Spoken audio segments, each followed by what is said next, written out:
warahmatullahi wabarakatuh. Waalaikumsalam. Good morning, everyone. Morning. I'm Nurfadila with SPM 125100101. Think back to the last time you celebrate a big holiday like Eid, Christmas, or Lunar New Year. What do you remember most? For many of us, it's the warmth of family.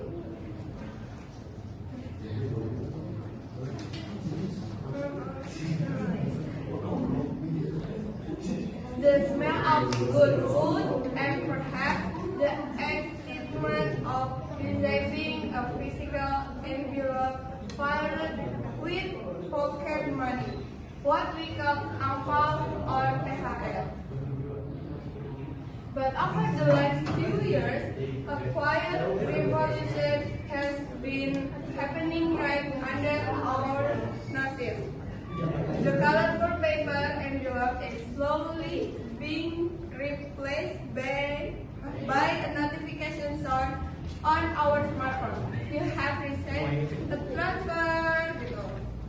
Today, we are witnessing a massive digital shift in our tradition.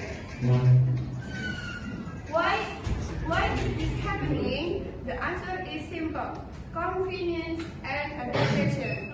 Technology has changed the way we connect.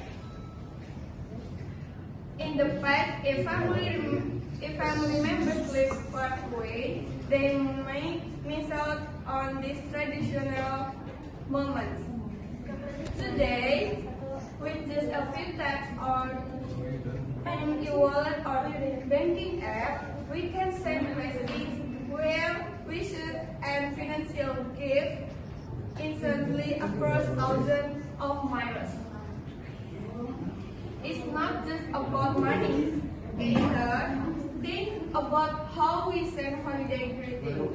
Beautiful handwritten cards have turned into creative digital broadcasts and video calls. Even family gatherings now include a laptop on the dining table so grandma and grandpa can join the feast from another city. Technology has destroyed these traditions. It has simply given them a new fair heel. The However, this digital shift comes with a private question: are we losing the soul of our tradition? Some might argue that clicking a send button feels cold compared to handing over a physical gift with a warm gesture. When everything becomes digital, we risk losing the physical presence and the tactile memories that make this moment special. It's easy to feel connected online, but we must be careful not to become disconnected in real life. So, what is the balance? As we move forward into a more digital future, let's use technology to bridge the distance, but never forget to cherish the human connection right in front of us. Thank you. Wassalamualaikum warahmatullahi wabarakatuh.